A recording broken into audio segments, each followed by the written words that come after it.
Seize fire ಅಂತ ಕದಮವೀರ ಅಂತ ಆದ ನಂತರ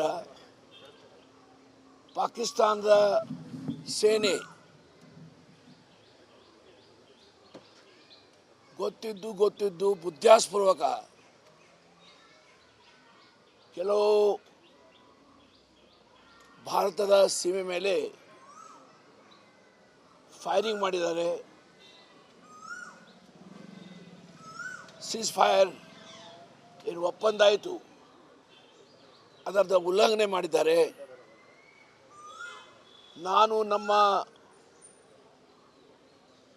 ಸೇನೆ, ಅದು ಭೂಸೇನೆ ಇರ್ಬೋದು, ನೇವಿ ಇರ್ಬೋದು, ಏರ್ಫೋರ್ಸ್ ಇರ್ಬೋದು, ಅವ್ರಿಗೆ ಅಭಿನಂದಿಸ್ತೇನೆ. ಆ ಅಭಿನಂದನೆ ಮಾಡಲಿಕ್ಕೆ ನನ್ನ ಕಡೆ ಶಬ್ದಗಳು ಇಲ್ಲ. ಇವತ್ತು ಪಾಕಿಸ್ತಾನ್ ಪ್ರತಿಯೊಂದು ಬಾರಿ ಇಂಥ ಅಧಿಕ ಪ್ರಸಂಗಿತನ ಮಾಡಿ ಮೈ ಮೇಲೆ ಹಾಕ್ಕೊಂಡು ಪುನಃ ಬೇರೆ ಬೇರೆ ದೇಶಕ್ಕೆ ಹೋಗಿ ಅವ್ರ ಸಹಾಯ ತಗೊಂಡು ಯುತಿ ಮಾಡಲಿಕ್ಕೆ ಪ್ರಯತ್ನ ಮಾಡ್ತಾರೆ. ಆದರೆ ಭಾರತ ಸರ್ಕಾರ ಏನು ನಿರ್ಣಯ ತಗೊಂಡಿದೆ ಅದು ನಾನು ಅಭಿನಂದಿಸ್ತೇನೆ. ಅವು ನಿರ್ಣಯಗಳು ನಾನು ಮೆಚ್ತೇನೆ. ಯಾವ ಸಮಯಕ್ಕೂ ನಾವು ಪಾಕಿಸ್ತಾನದ ಹೇಳಿಕೆ ನಂಬಲಿಕ್ಕೆ ಆಗೋದಿಲ್ಲ. ಪಹಲ್ಗಾಮ್ದಲ್ಲಿ 28 ಜನ ಅಮಾಯಕರ ಹತ್ಯೆ ಮಾಡಿದರು. ಆ ಹತ್ಯೆಗೆ ಇನ್ನೂ ಸಹ ಸೇಡು ತಗೊಳ್ಬೇಕಾಗಿದೆ. ಹಾಗಾಗಿ ಭಾರತ ಸರ್ಕಾರ, ನಮ್ಮ ಸೇನಾನಿಗಳು ಏನು ಕೆಲಸ ಮಾಡಿದ್ದಾರೆ ಅದು ನಾವು ಮೆಚ್ಚಬೇಕಾಗ್ತದೆ. ಇದರ ಮುಂದೆ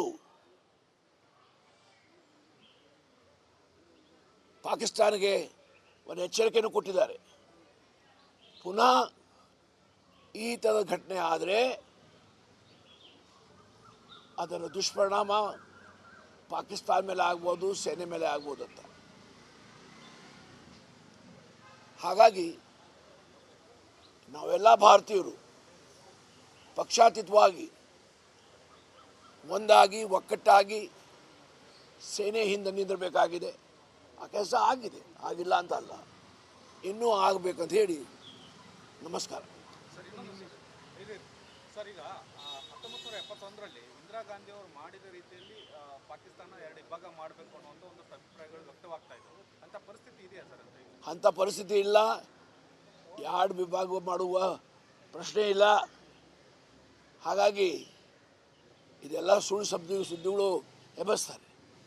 ಅದಕ್ಕೆ ಯಾರು ಕಿವಿ ಕೊಡಬಾರ್ದು ಅಂತ ಈ ಸಂದರ್ಭದಲ್ಲಿ ಹೇಳ್ತಾ ಇದ್ದೇನೆ. ಸೀಸ್ ಫೈರ್ ಅಂತ ಕದಮವೀರ ಅಂತ ಆದ ನಂತರ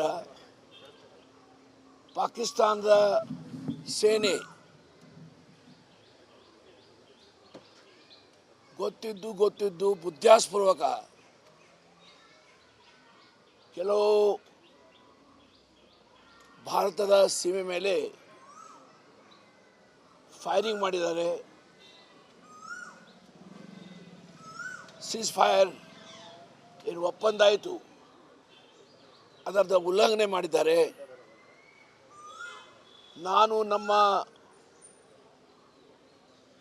ಸೇನೆ, ಅದು ಭೂಸೇನೆ ಇರ್ಬೋದು, ನೇವಿ ಇರ್ಬೋದು, ಏರ್ಫೋರ್ಸ್ ಇರ್ಬೋದು, ಅವ್ರಿಗೆ ಅಭಿನಂದಿಸ್ತೇನೆ. ಆ ಅಭಿನಂದನೆ ಮಾಡಲಿಕ್ಕೆ ನನ್ನ ಕಡೆ ಶಬ್ದಗಳು ಇಲ್ಲ.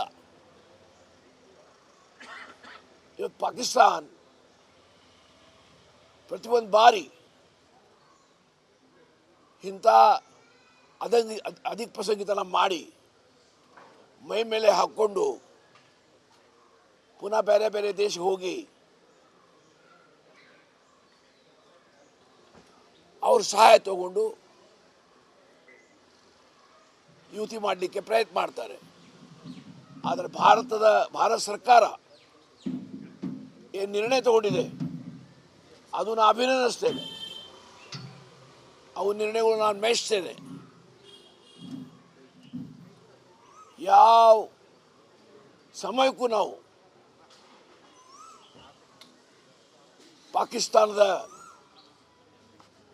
ಹೇಳಿಕೆ ನಂಬಲಿಕ್ಕೆ ಆಗುವುದಿಲ್ಲ. ಪಹಲ್ಗಾಮ್ದಲ್ಲಿ 28 ಜನ ಅಮಾಯಕರ ಹತ್ಯೆ ಮಾಡಿದರು. ಆ ಹತ್ಯೆಗೆ ಇನ್ನೂ ಸಹ ಸೇಡು ತಗೊಳ್ಬೇಕಾಗಿದೆ. ಹಾಗಾಗಿ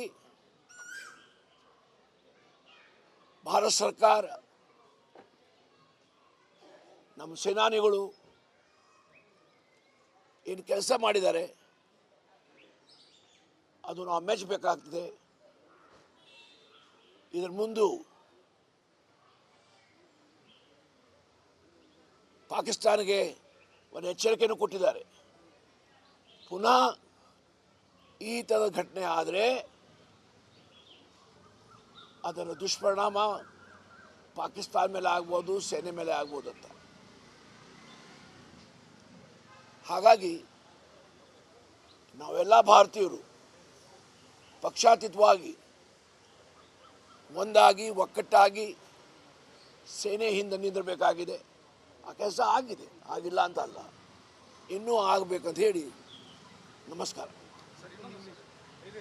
ಸರ್, ಈಗ 1971ರಲ್ಲಿ ಇಂದಿರಾ ಗಾಂಧಿ ಅವರು ಮಾಡಿದ ರೀತಿಯಲ್ಲಿ ಪಾಕಿಸ್ತಾನ 2 ವಿಭಾಗ ಮಾಡಬೇಕು ಅನ್ನುವಂಥ ಒಂದಷ್ಟು ಅಭಿಪ್ರಾಯಗಳು ವ್ಯಕ್ತವಾಗ್ತಾ ಇದ್ದವು. ಅಂತ ಪರಿಸ್ಥಿತಿ ಇದೆಯಾ ಸರ್? ಅಂಥ ಪರಿಸ್ಥಿತಿ ಇಲ್ಲ. 2 ವಿಭಾಗ ಮಾಡುವ ಪ್ರಶ್ನೆ ಇಲ್ಲ. ಹಾಗಾಗಿ ಇದೆಲ್ಲ ಸುಳ್ಳು ಸುದ್ದಿಗಳು ಎಬ್ಬಿಸ್ತಾರೆ. ಅದಕ್ಕೆ ಯಾರು ಕಿವಿ ಕೊಡಬಾರ್ದು ಅಂತ ಈ ಸಂದರ್ಭದಲ್ಲಿ ಹೇಳ್ತಾ ಇದ್ದೇನೆ. ಸೀಸ್ ಫೈರ್ ಅಂತ ಕದಮವೀರ ಅಂತ ಆದ ನಂತರ ಪಾಕಿಸ್ತಾನದ ಸೇನೆ ಗೊತ್ತಿದ್ದು ಬುದ್ಧಾಸ್ಪೂರ್ವಕ ಕೆಲವು ಭಾರತದ ಸೀಮೆ ಮೇಲೆ ಫೈರಿಂಗ್ ಮಾಡಿದ್ದಾರೆ. ಸೀಸ್ ಫೈರ್ ಏನು ಒಪ್ಪಂದ ಆಯಿತು ಅದರ ಉಲ್ಲಂಘನೆ ಮಾಡಿದ್ದಾರೆ. ನಾನು ನಮ್ಮ ಸೇನೆ, ಅದು ಭೂಸೇನೆ ಇರ್ಬೋದು, ನೇವಿ ಇರ್ಬೋದು, ಏರ್ಫೋರ್ಸ್ ಇರ್ಬೋದು, ಅವ್ರಿಗೆ ಅಭಿನಂದಿಸ್ತೇನೆ. ಆ ಅಭಿನಂದನೆ ಮಾಡಲಿಕ್ಕೆ ನನ್ನ ಕಡೆ ಶಬ್ದಗಳು ಇಲ್ಲ. ಇವತ್ತು ಪಾಕಿಸ್ತಾನ ಪ್ರತಿಯೊಂದು ಬಾರಿ ಇಂಥ ಅಧಿಕ ಪ್ರಸಂಗಿತನ ಮಾಡಿ ಮೈ ಮೇಲೆ ಹಾಕ್ಕೊಂಡು ಪುನಃ ಬೇರೆ ಬೇರೆ ದೇಶಕ್ಕೆ ಹೋಗಿ ಅವ್ರ ಸಹಾಯ ತಗೊಂಡು ಯುತಿ ಮಾಡಲಿಕ್ಕೆ ಪ್ರಯತ್ನ ಮಾಡ್ತಾರೆ. ಆದರೆ ಭಾರತ ಸರ್ಕಾರ ಏನು ನಿರ್ಣಯ ತಗೊಂಡಿದೆ ಅದು ನಾನು ಅಭಿನಂದಿಸ್ತೇನೆ.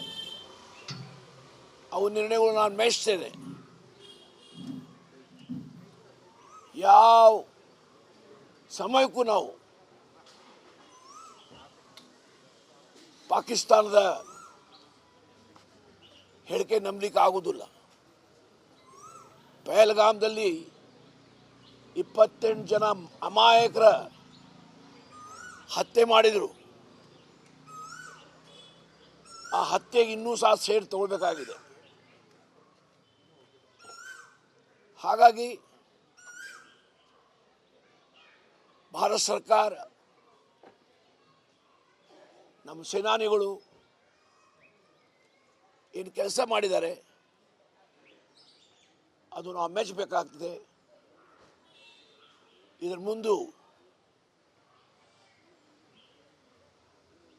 ಪಾಕಿಸ್ತಾನಿಗೆ ಒಂದು ಎಚ್ಚರಿಕೆಯನ್ನು ಕೊಟ್ಟಿದ್ದಾರೆ. ಪುನಃ ಈ ಥರದ ಘಟನೆ ಆದರೆ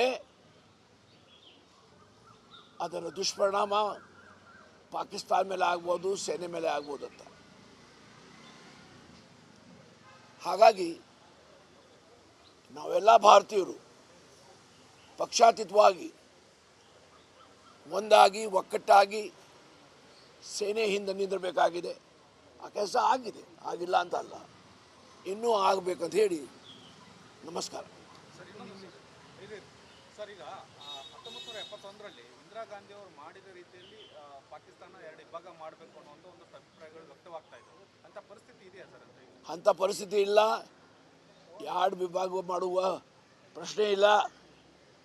ಹಾಗಾಗಿ ಇದೆಲ್ಲ ಸುಳ್ಳು ಸುದ್ದಿಗಳು ಎಬ್ಬಿಸ್ತಾರೆ, ಅದಕ್ಕೆ ಯಾರು ಕಿವಿ ಕೊಡಬಾರ್ದು ಅಂತ ಈ ಸಂದರ್ಭದಲ್ಲಿ ಹೇಳ್ತಾ ಇದ್ದೇನೆ.